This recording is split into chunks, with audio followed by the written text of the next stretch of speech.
first of all, thank you for everybody attending. When I first thought about holding this session, I was a little bit unsure because I wasn't sure if anybody would come, but everybody has, which is amazing. And I guess what led me down this concept of having this Zoom session was because in terms of the information that you give me when you first contact me in regards to mind-focused running, and there's a number of comments there, firstly about people having issues, or certainly from our female members, people have issues with guilt emotions in regards to leaving their family when going out for an ultra run. And then secondly, I get feedback that some people, not everybody, feel that they're not good enough in terms of their level of running, and because of that, they're not a real ultra runner.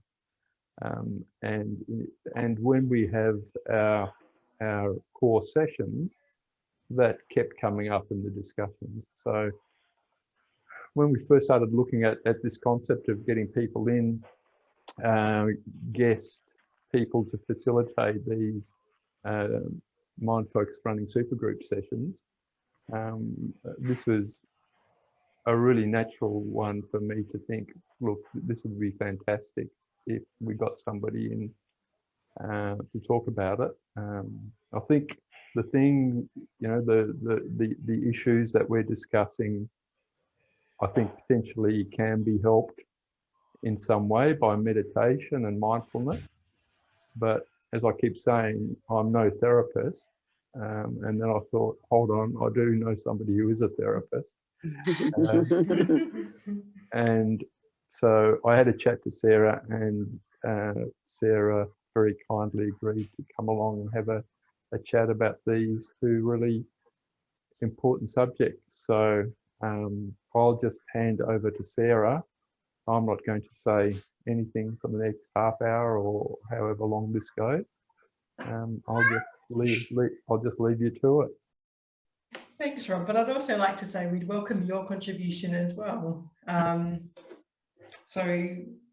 Just want to acknowledge, I guess, the collective wisdom within this group of ladies here, just the lived experience, and hopefully this can be more of a discussion than me talking, because if I'm honest, I'm not the greatest of presenters. I much prefer an open conversation where I might have some things to say from my experience, and I guess the research I'd have had exposure to, but you also have a lot of lived experience that would be really useful to contribute. So does that sound like an okay deal?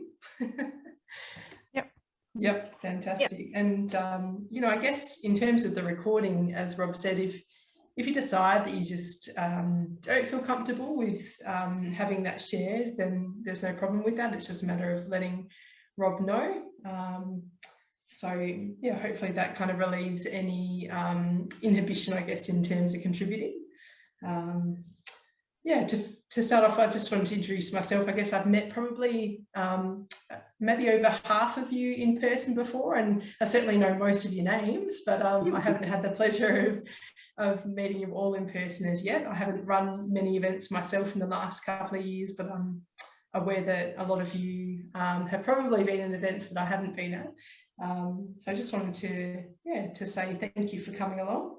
I guess the topics that Rob's kind of introduced are not uncommon, whether it's kind of in relation to ultra running or other things. These experiences in terms of guilt that presents itself in different ways, or what we call imposterism, they're very common in all sorts of settings. But what we do know is that in performance environments, they thrive. So if we're talking about competitive sports or environments, that's kind of where we're most likely to see these things emerge. And so I guess I just wanted to kind of get a sense of, you know, out of the people attending, you know, the questionnaires that we sent through, whether people had had a chance to kind of have a go at those, and, you know, what you'd sort of stumbled upon, if there were any surprises. No. I screenshotted my results. I'll have to go back. Yes, so did I. Wasn't very high. I pretty much found that I was squarely in the middle for both of them, which I kind of wasn't necessarily unexpecting. Yeah, I probably thought I might rank a bit higher in the imposter cat, because that's how I generally see myself. But obviously when I did the questionnaire, it came out that I'm fairly normal. Yeah. That's sort of in the middle. Yep. And that's it's actually a really valid point, Peter, because to be honest with you, the experience of imposterism is something most people experience at some point, if not on an ongoing basis in some way, but generally in those sort of performance environments, or when we're starting a new job, or for example when we're kind of in the presence of other people who might be established within running or other things. So that's when imposterism tends to kind of pop up. And I know for myself, you know, even with talks like this, for example, I still have those experiences. And I don't think it really matters, you know, how long you might have been running or working in a field, that you'll still have those from time to time. And I guess today I was hoping to kind of help us all to kind of reach a kind of understanding as to why we experience these things, to explore, I guess, what your experiences are. But also to kind of look at what are some of the antidotes, you know, if these things are getting in the way of achieving or enjoying what you're doing, what are some of the antidotes in terms of things that you might start to try to implement, and just acknowledging that you've done a lot of work already with Rob, and that you probably already have some tools in your toolkit. Hopefully we'll just be kind of adding just a couple more things. So if there's one thing that you can take away, then I'll be happy. So I want to start off with just kind of getting a sense from you, you know, whether you relate to this experience of guilt. And when I talk about guilt in terms of running, whether that be, you know, going on long training runs or going away for running weekends or whatever it might be, you know, do people kind of relate to that experience of feeling guilty for taking that time and doing that, whether you're a mother or not? Yep. Yeah. Lots of nodding. I'm not a mother, and I still feel some guilt sometimes because I'm leaving my dog behind, who is my baby, and having to find places for her to stay or rely upon people to look after her, and and then also just saying no to other things because I'm always running, but that's what I love to do, so I want to do that. So yeah. And can other people sort of relate to what Peter's saying? You know, not necessarily always in relation to children, but perhaps other responsibilities or perceived kind of responsibilities. Yeah. You don't have kids, but you still have a house to look after, and that gets ignored a lot of the time. Your lawn and your garden's terrible. I'm a little different. I it's weird. I've got 5 kids. I don't feel guilty. I feel that. That's awesome. I feel that every minute I give to running is one extra minute I've got for my family. In terms of my energy and my mental health and everything, I understand I have to share my time with my husband in fairness, whether he was, you know, whether it was my wife or my husband or whatever, you know, in any gender role. We need to share time, but I don't feel guilty. I would never give it up. I've made lots of sacrifices to do it. Sometimes I've trained at 1 a.m. or at night or all sorts of things, but I just would never give it up. It's what I need to be a good mum. But But yeah, but I know that's very weird. It's not weird, actually. Thank you, Fee. Oh, sorry. That's all right. I was just going to say that any sort of experience is an experience to be shared, and often it reflects something we've had to work through. So even that experience of having to negotiate, okay, when will I train? And even if it's at odd hours, I'm willing to do that because it fills my cup. Yeah. Sorry, Lee. I was going to say mine more kicks in because I live in Bunbury, so whenever there's a race, I usually have to travel somewhere else to do it, so it's like a whole weekend. And I don't, it's more when I'm like in the race, like if I get into if I start getting into a bad spot sort of thing, that's sort of one of the first things to hit me is like, oh God, like you've taken yourself away from your family and you're doing this, like what are you doing, and now you suck, why are you here? Oh, when I sort of feel it. Oh, that's a shame. Can anyone else sort of relate to that experience of kind of when you're in that sort of fight, flight or freeze response in the middle of a race, you kind of, you know, down to nothing, and this sort of pops up, the kind of reasoning, why am I doing this? Yep. All the time. I'm good when I'm racing. It's training that does my head. Training? Yeah. When I'm racing, I can totally have my mind, that's it, this is my time. No one's getting into this space with me. So, but trainings. Yeah, and so I guess I was curious to hear what people thought about, you know, the function of guilt. Do you think that it does actually serve a function? Do you think that it sort of arrives for a reason?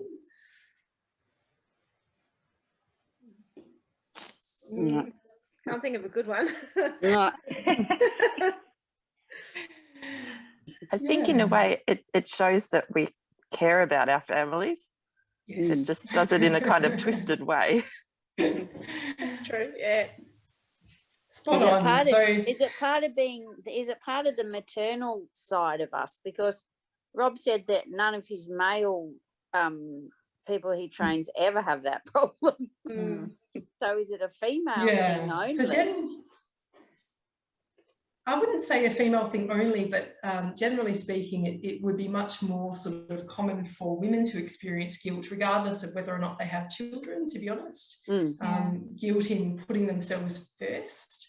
So whether that be a training run or deciding to take up a new hobby or allocating time for themselves, it is a common theme that you know, women tend to consider other people first, and there is a biological element to that.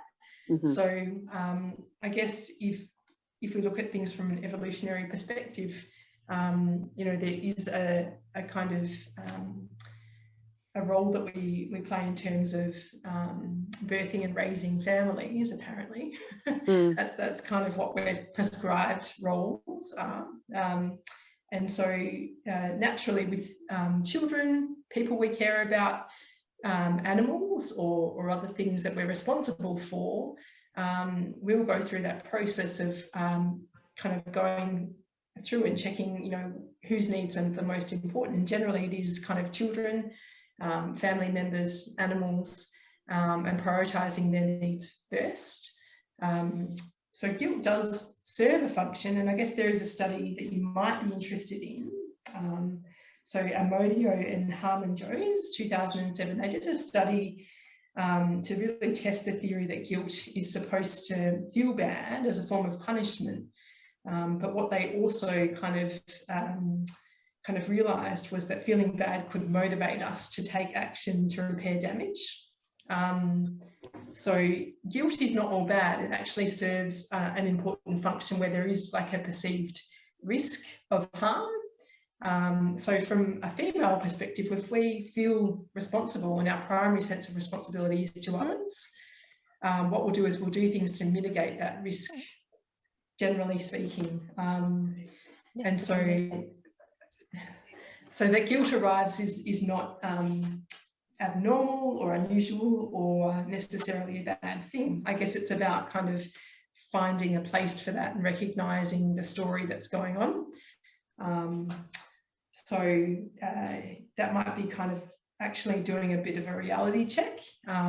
So literally kind of asking ourselves, well, are my children or my dogs or my loved ones or the things I'm responsible for kind of safe at present? Do they need me to be there right now? In most cases, we would have made plans so that, you know, someone else is looking after the children or the dog, or we know that they're actually not at risk of real harm at that time. So actually kind of distinguishing what's kind of a threat thought versus reality can help in terms of kind of deciding to leave where you've been and arrive where you are. And it sounds like, Fee, if you don't mind me saying, you've kind of maybe been through that sort of process of being able to distinguish, you know, leaving where you've been and arriving where you are with your running. Yeah, you can sort of give yourself that. It's funny, as you're talking, I'm realising, I think maybe my job before I was a mother was a special educator. So I've always been in a high caring role. When I'm at work and I'm able to switch off. I think maybe I need to run. It's why I'm able to do so much for my children and everybody else. So I don't know, maybe I'm able, from doing that job, you just have to learn to give yourself a little bit of time or you're useless. You know, for everybody. But, yeah, I'm glad that you said that, because that's actually another, I guess, you know, the second line of defence, I guess, after we've established, well, what's the reality? Is anyone actually at risk of harm right now? We distinguish, no, that's just kind of my mind telling me there's a threat here, and it's doing what it's designed to do. There's no real threat. Next step is, okay, so, you know, in terms of my reasons for being here, you know, why I'm here, why am I here doing what I'm doing? And for most of you, there's going to be something really meaningful in that. You know, I know that because you've signed up to kind of do this coaching with Rob, and so I know that there's been an investment that you've made that's meaningful to you. So whether it's kind of filling your cup or having a goal to work toward, or rising against something that's been really difficult, there's a significant personal meaning attached. So kind of connecting with your why if you're sort of feeling divided or conflicted. Do people kind of know what I mean when I say that? Finding, you know, connecting with what your why is for what you're doing. Yeah. I still sometimes search for my why. I kind of know, but I feel like there's got to be something deeper than just wanting to eat and drink all the time. Sometimes I feel like I run to eat, literally. But I definitely, I mean, it is a stress reliever. It is that mental health side of things where you really just need to, it is a form of meditation for me sometimes, in a way, like once I really get into the zone and I'm just out there, kind of let the thoughts leave my head, and eventually I'm just in pain, so there's not much else going on. Yeah, I have to admit, I actually don't feel good when I go out for a run either.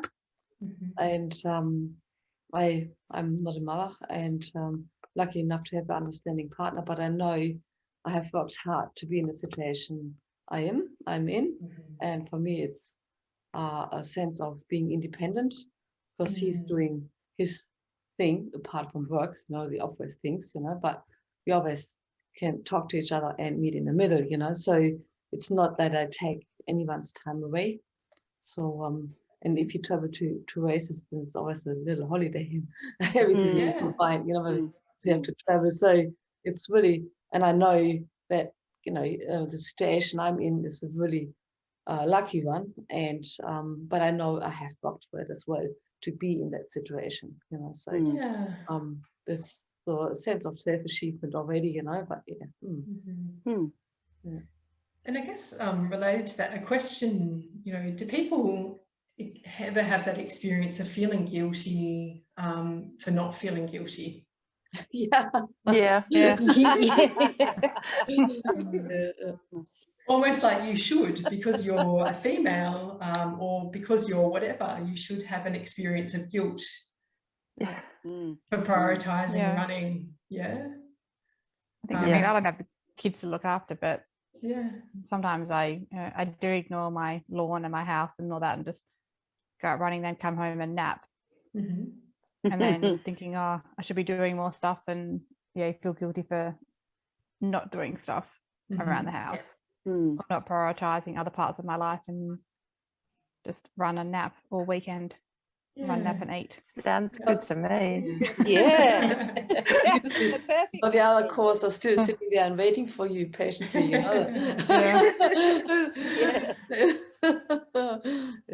And I think this might sort of highlight perhaps some of the different experiences that people have depending on which kind of gender roles they take on or subscribe to, and that there are differences between men and women. I guess it's not as binary as that, because I guess we know that gender is something that's quite fluid, so we take on masculine and feminine roles throughout our lives, but there's still sort of an element of history and conditioning that's catching up with us. So a bit of a hangover, I guess, a history hangover, where we might experience guilt for not doing things that are seen to be things that females should do or feel. So I just wanted to acknowledge that, because even though people might not have biological children, they might still experience a sense of, perhaps this is, not the right thing for me to be doing, or I feel like I should feel guilty for doing what I'm doing. I should feel guilty for having it all. Whereas I don't know too many men that experience that. If I'm really honest, in terms of the therapy work I do, it's generally the issues are a little bit different. So less of the guilt experience. I guess I wanted to link in and bring in now, if it's okay, the experience of imposterism, sometimes known as imposter syndrome. We just use the term imposterism to kind of demedicalize it or delabel it.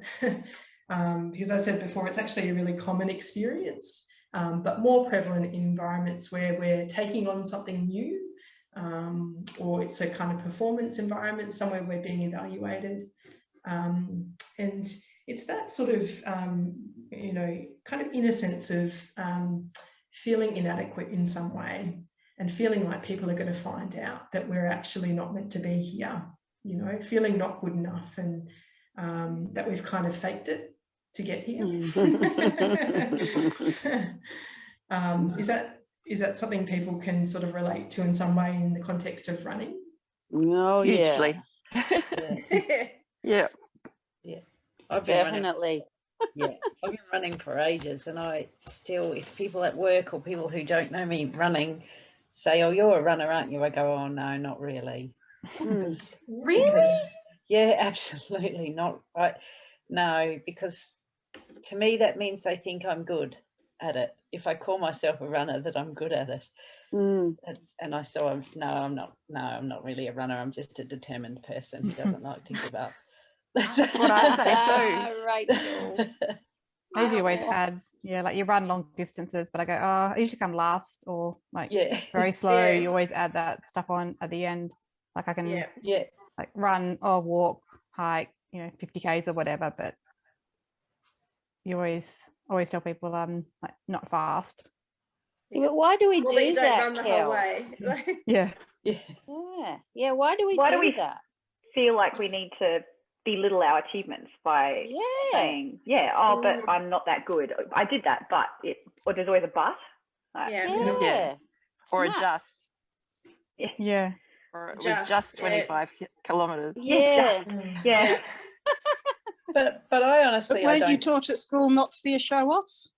Yeah, exactly. Didn't your mother tell you not to be a show off? Nobody likes a show off. No, that was my dad.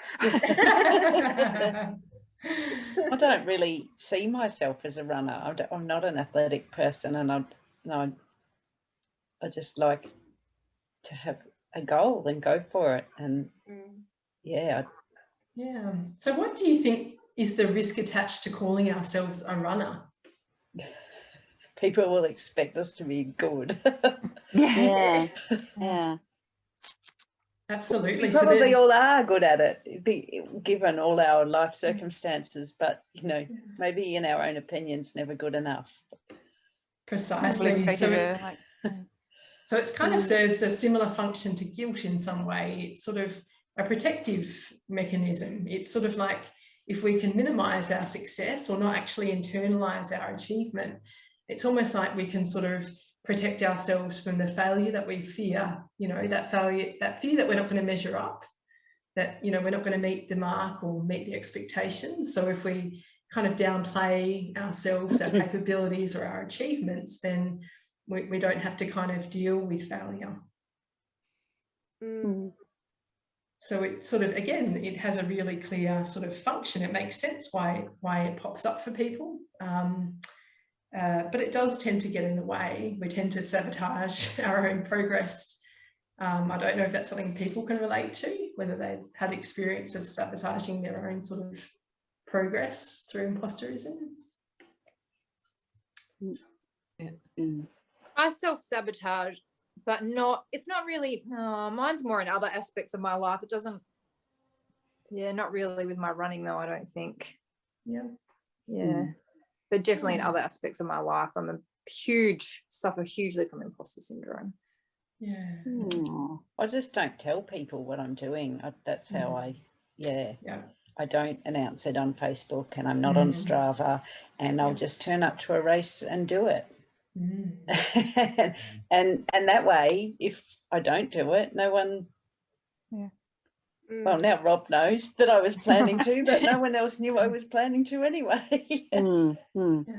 I'm actually get surprised when people look at me and say, oh, you've done these races and da da, and it's like, you must be a good runner, and it's like, oh really? You reckon I'm good? So it's like when I'm really taken away that they're really impressed of what I've done, and it's like, oh really? But everyone can do it, I said I'm just stubborn. That's like, I want to stop, type of thing. So I had a good picture on Facebook. I don't know if I can find it. I kept it on my phone. I don't know if I can find it and share it somehow. Just while Kelly's doing that, look, I'd just like to say, it makes me feel really sad, because I look at you and you're the most amazing group of women, far out. I don't know if you can see that. Go to the supermarket and find a group like you guys, There's 100-mile runners there, there's 100K World Championship runners, there's, Kelly did an amazing 100K at Farrell. So, I mean, it's just, I just think you're super overachievers. I have real difficulty understanding it.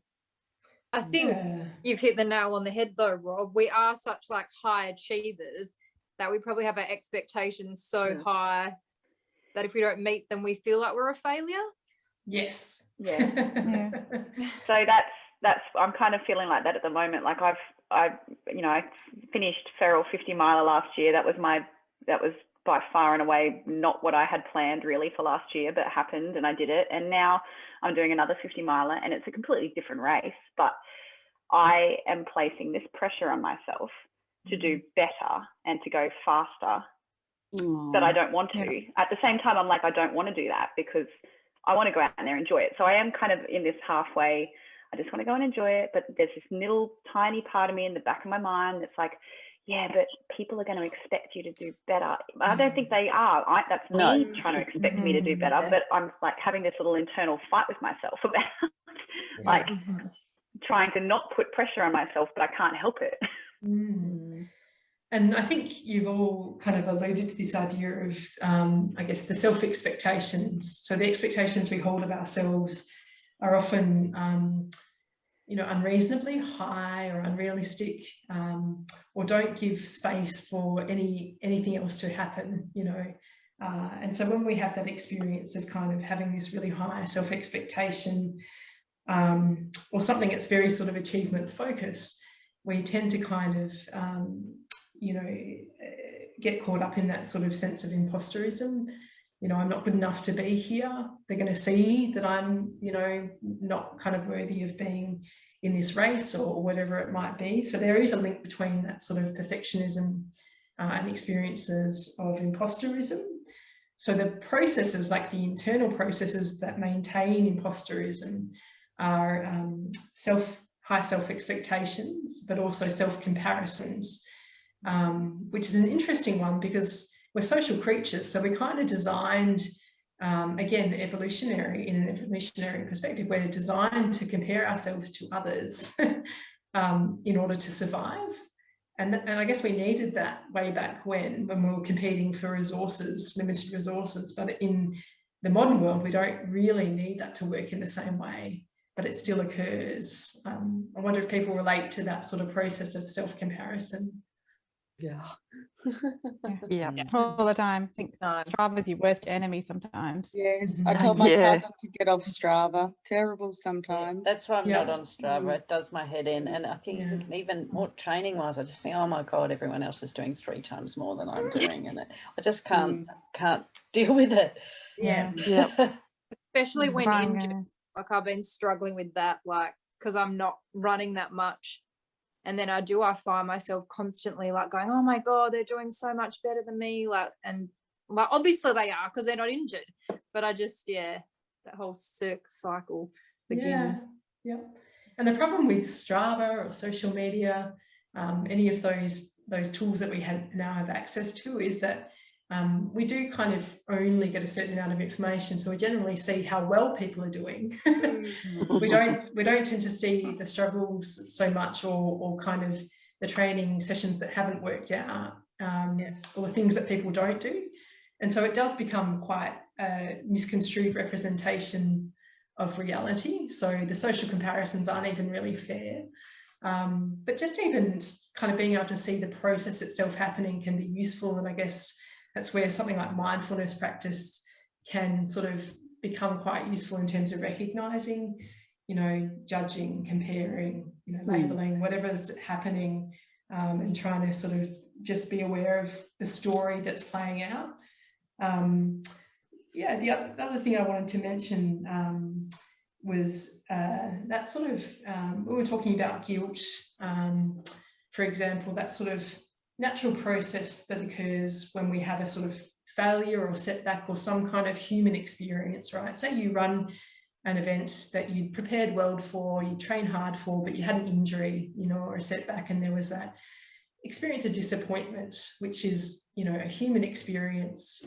And I wonder whether people kind of find themselves having kind of a further experience of judgment beyond that, like I'm a bad runner, or I shouldn't have done that, or I'm not good enough to be running these races. I don't know if people can relate to that.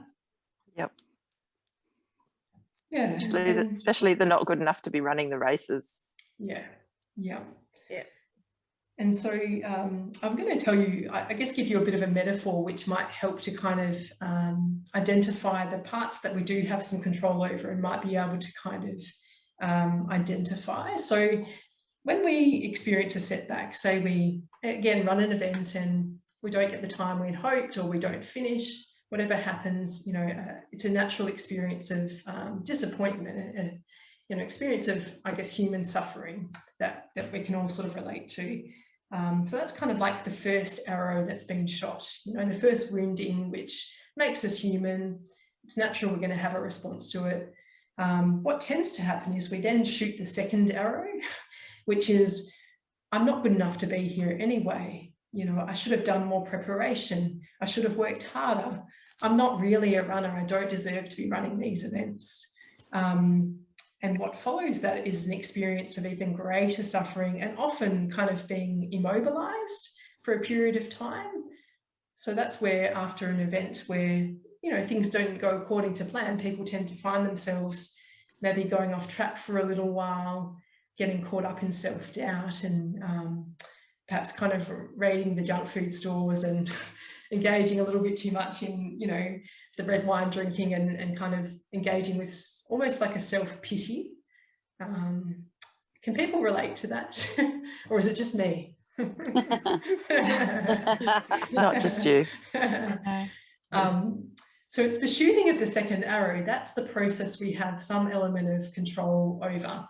So we may not always catch ourselves shooting it, but generally we can recognize either when we've shot it, or kind of in the aftermath, what our experience is. So, for example, if we've caught ourselves kind of saying, you know, not good enough to be running these events.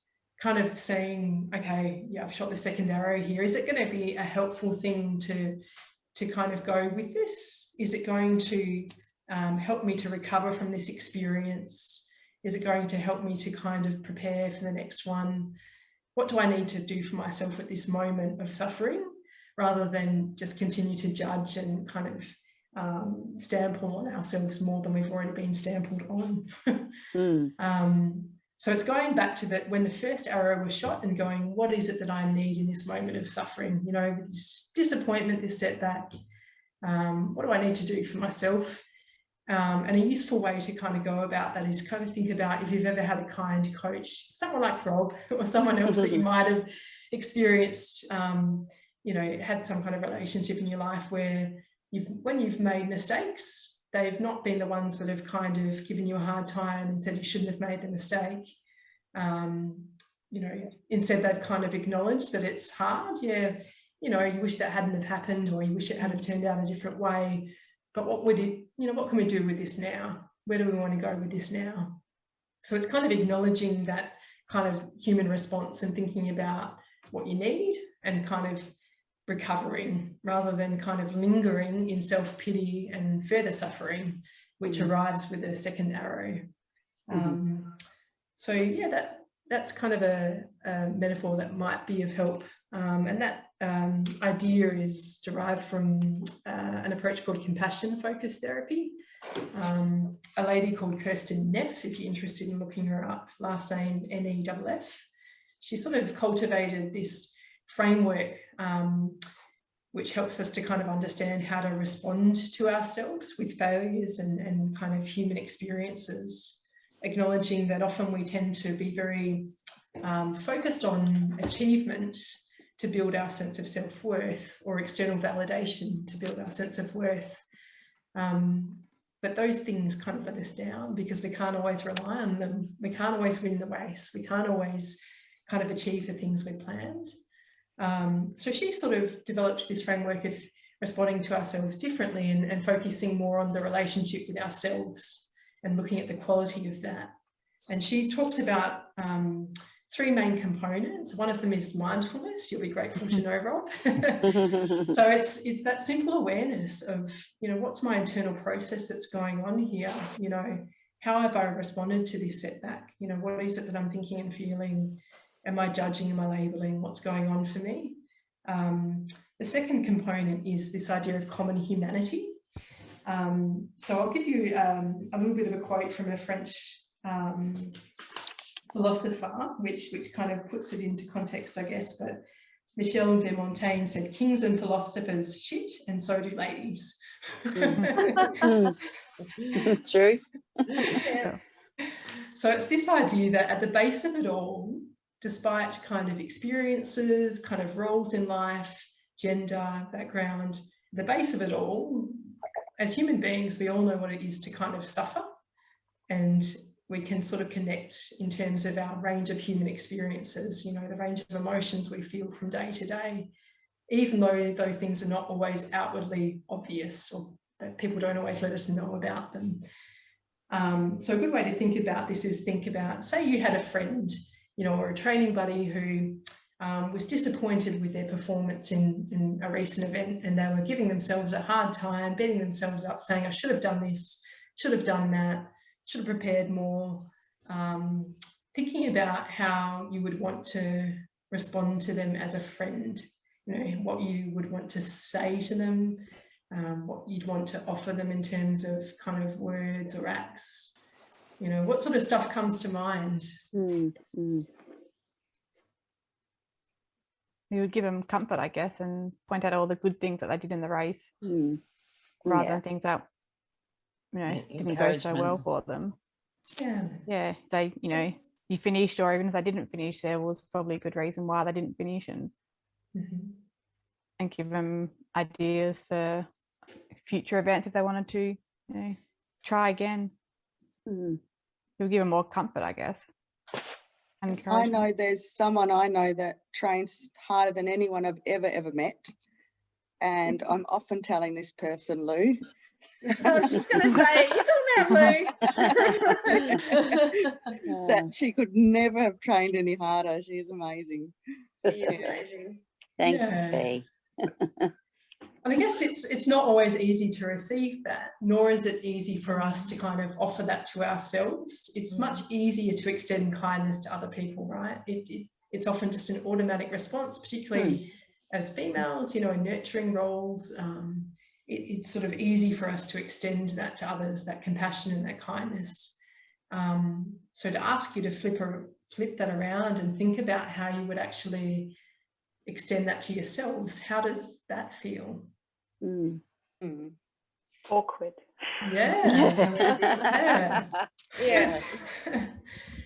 And that's a common response. Most people sort of almost cringe with the idea of self-kindness. Yeah. When I finish a race, any race, I just do it logically. I get out a paper and pen and write down the things that maybe went wrong that I could perhaps work on for next time and what I could do, and the things that went right. You know, I usually do the things that went right first. When I taught children, we did, you know, we'd always say, okay, 3 things you did well and 1 thing you can work on. You know, so you've got to try to, I suppose, treat yourself like that too. Look at what went well in your race and what went well in your training, and then some things you can improve on for next time. Yeah, so pen and paper is a good thing to do after a race. Yeah. So that sense of kind coach is kind of developed there. And I think if you've been in a role where you've offered it to others, you know, people either sit on either extreme, they find it easy to kind of offer that to themselves, or it's something they feel familiar with, or they experience a great amount of difficulty with doing that, and it feels self-indulgent, or it feels like they don't deserve it. I'm not sure if people can sort of relate to that. You know, I don't deserve it, but I can offer to a friend. Yeah, it's much easier to give out than receive. Yes. And so thinking about how you're planning to show up for yourself is something worthwhile considering. So of all the relationships that you will have in your lifetime, what's the longest lasting relationship? The one with yourself. Yeah. So actually looking at the quality of that and how it's going and how you respond to yourself with setbacks or kind of times of performance or hard work is important. And actually, you know, thinking about, you know, a good reference point is how would I respond to someone I care about, and to start to actually think about how you can practice that, even though it'll feel awkward and uncomfortable and self-indulgent, trying to remember that actually there's something that happens on a chemical level for us when we can do that. So our sense of safety shifts from that risk manager zone, looking out for threats, to our kind of mammalian caregiving system, which is where we have that release of oxytocin and all the good hormones, and the release of reduction in cortisol, the stress hormone. So we actually are better able to recover from stressful experiences when we can sort of respond to ourselves kind of more like we could respond to other people. Does that kind of make some sense? Yeah, definitely. So in terms of how we do that, it is kind of thinking about the language we use with ourselves. So I tend to try to remove things like shoulds and musts. They're generally not that helpful. And think about how you use language in terms of things that you regret. Well, rather than I should have, thinking about, well, I would have preferred to. How does that feel compared to I should have? Yeah, it's a lot nicer on yourself, I think. Yeah, it feels gentler. It feels kind of more palatable. And also thinking about the things that we do other than the things that we kind of say to ourselves. So how we actually respond. Do we sort of punish ourselves in some way, which is not uncommon? So depriving ourselves of something, you know, failing to kind of celebrate a success or something we finished. Thinking about how we want to show up for ourselves in a different way. You know, so actually giving yourself the opportunity to celebrate something that you've accomplished. And accomplishing doesn't mean finishing the race or getting a fast time, but actually the accomplishment of following through with something. You know, so having the courage to show up even, you know, all the things that you would know to say to someone that you care about and you would find easy to do, trying to kind of flip that around. And just kind of related to that is this idea of in these performance environments, you know, where we're running an event, for example, we tend to be in the lead up and on the day, I guess, kind of achievement focused. So in achievement mode, I need to do this to prepare, I need to do these training runs, they need to go well, I need to get my nutrition right and be organized, and I need to kind of get this time. It's very common for us to kind of focus on those things. Now, knowing that you're training with Rob, I know that all of you have probably experienced some degree of change in terms of that approach, and that perhaps, you know, your experience of running has been enriched. But I guess I'd want to encourage you to look at, you know, if you find yourself in that kind of achievement mode, considering, you know, where sometimes that might be inhibitive and where you might want to focus on moving into experience mode. So in experience mode, we recognise that we always have things to learn, no matter how long we've been doing something or how well accomplished we are. There are always kind of areas for further growth and things for us to learn. And generally, if we can sort of let go of expectation or adjust it, we can actually tap into that. And that's where the good stuff is, you know, that sense of, wow, you know, that was an experience, you know, during that event, at that event, I kind of overcame some things, you know. So kind of recognising, am I in achievement mode? You know, how can I move into experience mode? And for some of you, that might mean if you're kind of, you know, doing an event and you're hitting a wall and the achievement part of you goes, well, I'm just going to kind of bum out with this run, so I may as well pull out at the next aid station. If you slip into the achievement mode, it might be more like, well, the time actually doesn't matter now, so I'm just going to focus on enjoying the rest of the event. I'm going to find, you know, 3 things that I want to get from this experience, and I'm going to focus on them. Do people sort of relate to that? That actually happened to me on Farrell last year. Once I hit Allen Road and went, oh, shit, there's all these hills that I kind of forgot about. Well, there goes that goal of that time. Let's just set in and embrace the hills, even though it was really hard to embrace the hills. I feel like I kind of did flip into experience mode and getting into the dark, and that was a whole other experience of running on my own in the dark, because I'd only done training runs with people and stuff. So, and I really enjoyed it. Once I hit that kind of phase of the run. And so for most of us, experience mode will get the best out of us. I think it's always when you're in a dark place or a hard bit on a run, think of all the good things that you can see around you or hear if it's dark. Yeah, and then having gotten through that experience going, wow, look at what I did, owning it, internalising that success, you know, of getting through a difficult experience. So all of those things will build that sort of sense of self-worth that's not attached to kind of external validation. It's kind of that sense of being able to show up for ourselves and actually, you know, celebrate what we've been able to do without sort of comparing ourselves to others, without kind of, you know, focusing on unrealistic or unfair or unflexible expectations. So I guess I don't have a lot more to say. I'm just aware that you probably all have bedtimes, but I wanted to open it up for any further kind of contributions or reflections. Yes, certainly a lot food for thought, you know, because if you consider, if I think about how I'm talking to myself, I wouldn't dare to talk to anyone else like that, you know. And it's like to pay attention, you know, what you actually tell yourself, you know, and that's actually good starting point, really, you know. And it's really, really sad when you hear all of our female friends talking like that about themselves. Yeah. It's really sad. Yeah. You know, you just, yeah. It's such a good topic. It needs to, you know, it would be nice to see some change in the future, females.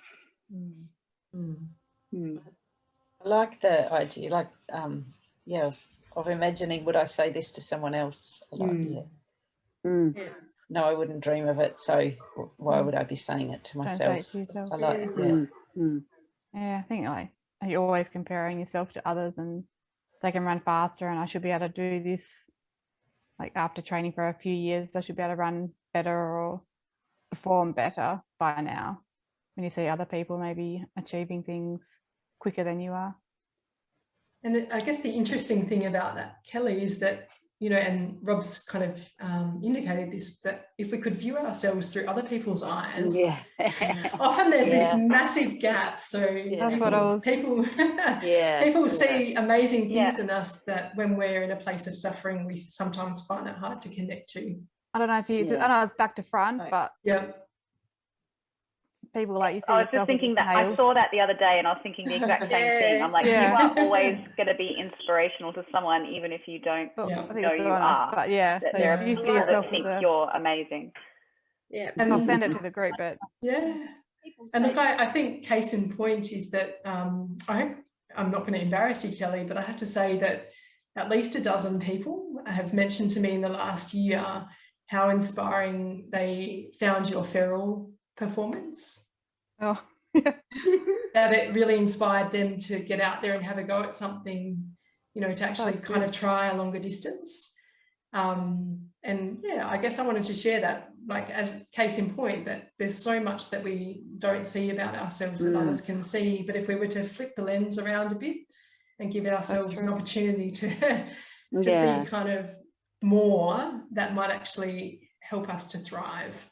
Yeah. Thanks, Sarah. I just want to add, when I'm doing it to one of my friends, she always says to me, "Don't you talk about my friend like that." You know, when I talk about myself, and I just think it's just perfect. Yeah.